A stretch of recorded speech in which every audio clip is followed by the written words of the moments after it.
নমস্কার বন্ধুরা, কেমন আছো সবাই? আমার নতুন ব্লগে তোমাদেরকে আবার স্বাগত জানাই। আজকে আমি মাঠে যাচ্ছি। তা আমি বাড়ি থেকে বেরিয়ে আমাদের পুকুর পাড় হয়ে মাঠে যাচ্ছি। তার আগে বলি, এটা হচ্ছে আমাদের পুরো পুকুর পাড়। একদিন ভিডিওতে পুরো পুকুর পাড়টা আপনাদেরকে দেখাবো। তার আগে আমি যাচ্ছি মাঠে, কারণ বীজ বোনা হয়েছে। সেই বীজগুলোকে এবার তোলা হবে, তারপর ধান পোতা হবে আর কি। মাঠে চাষ দেওয়া হয়েছে, আমি দেখতে চললাম যে বীজগুলো তুলছে নাকি। তা দেখতেই পাচ্ছ তোমরা কত সুন্দর বীজগুলো হয়েছে। হ্যাঁ, পুরো সবুজ একদম, আর গোটা মাঠটা জুড়ে পুরো বীজ ফেলানো হয়েছিল। আর বীজগুলো বেশ বড়ও হয়ে গেছে, দেখো কত সুন্দর বড় হয়ে গেছে বীজগুলো। এবার এই বীজগুলোকে তুলে মাঠে পোতা হবে আর কি। আর মাঠগুলোতেও চাষ দেওয়া হয়েছে, দেখতেই পাচ্ছ তোমরা। ওই যে দূরে কিছু মানুষ, তারা বীজগুলোকে তুলছে আর কি। দেখতেই পাচ্ছ কত সুন্দর করে বীজ তুলছে। একটা খেরের আঁঠি নিয়েছে সেটা বসার জন্য, তারপর সেই বীজগুলোকে টানা হচ্ছে। দেখো একের পর এক বীজগুলোকে টানা হচ্ছে, কত সুন্দর করে টানছে দেখো।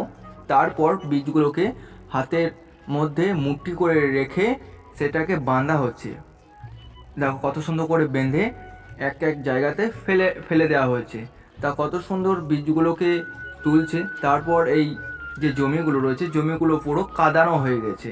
যে বড় কাঁচিগুলো দেখতে পাচ্ছ, আমাদের এখানে বড় জমি থাকলে এগুলোকে কাঁচি বলা হয়। তা এই জমিগুলোতে এই ধান গাছগুলোকে পোঁতা হবে। আর এই মাঠগুলোতে গ্রীষ্মকালেও চাষ হয় আর বর্ষাকালেও চাষ হয়। যেহেতু এখন গ্রীষ্মকাল পড়ছে, তার আগে বীজ ফেলানো হয়েছিল, সেই বীজ বড় হয়ে গেছে। বুঝতেই পারছো তোমরা বীজগুলো কত সুন্দর বড় হয়ে গেছে। এবার বীজগুলোকে তুলে এই জমিগুলোতে পোঁতা হবে। তার আগে এই মাঠগুলোকে ট্রাক্টর দিয়ে চাষ দেওয়া হয়েছে, তারপর কাদানো হয়েছে। এখন বলি তোমাদেরকে, এই মাটিতে অন্য কিছু ফসল হয় না, শুধুমাত্র ধান চাষই হয়। তাই আমরা সবাই মিলে এটাতে ধান চাষই করি, কারণ অন্য কিছু ফসল হয় না। এই মাটিটা হচ্ছে এঁটেল টাইপের মাটি, কিছুটা এঁটেল কিছুটা দোআঁশও রয়েছে, কিন্তু এই মাটিতে ফসল হয় না বলে আমরা এই মাটিতে বরাবর ধান চাষ করি। বর্ষার সময় ধান চাষ হয় এবং গ্রীষ্মকালেও ধান চাষ হয়।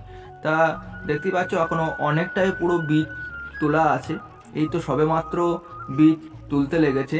তা গোটা মাঠটা জুড়েই বীজটা পুরো ফেলানো আছে, অনেকটা মাটি এটা বীজটা ফেলানো আছে। দেখতেই পাচ্ছ তোমরা কত সুন্দরভাবে বীজগুলোকে ফেলানো হয়েছিল এবং খুব ঘন টাইপের বীজগুলো বেরিয়েছে। খুব সুন্দর বীজগুলো হয়েছে এবং লম্বাও হয়েছে দেখো বীজগুলো।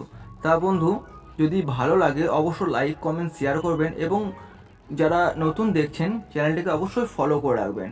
আর অবশ্যই এরকম প্রত্যেক দিন কিছু না কিছু ব্লগ ভিডিও আপনারা আমার চ্যানেলের মাধ্যমে পেয়ে যাবেন। অসংখ্য ধন্যবাদ, খুব ভালো থাকবেন ও পরিবারের পাশে থাকবেন।